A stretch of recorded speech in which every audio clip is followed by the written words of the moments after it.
गहरे सब्ज जंगल में जहां ऊंचे दरख्त आसमान को छूते थे और परिंदों की आवाज़ें हर तरफ गूंजती थीं, एक ताकतवर शेर रहता था।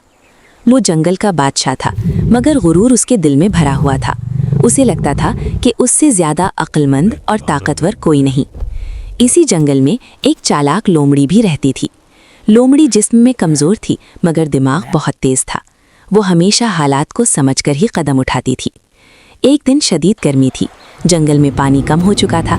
शेर दरिया के किनारे आया और ज़ोर से दहाड़ा, आज से ये दरिया सिर्फ मेरा है, कोई जानवर यहाँ पानी पीने नहीं आएगा। तमाम जानवर खौफज़दा हो गए, मगर लोमड़ी खामोशी से सब कुछ देख रही थी।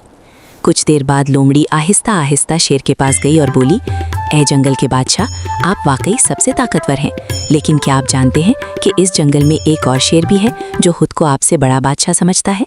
शेर को ये बात बर्दाश्त न हुई। वो गुस्से में बोला, कौन है वो, मुझे अभी दिखाओ। लोमड़ी मुस्कुराई और शेर को एक गहरे कुएं के पास ले गई।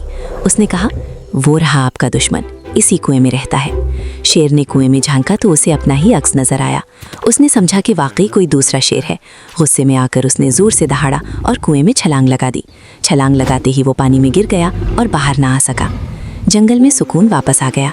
तमाम जानवर खुश हो गए और लोमड़ी की अक्ल की तारीफ करने लगे। कहानी हमें ये सबक देती है कि ताकत से ज़्यादा अक्ल अहम होती है और गुरूर हमेशा नुकसान पहुंचाता है। चैनल को लाइक, शेयर और सब्सक्राइब करें।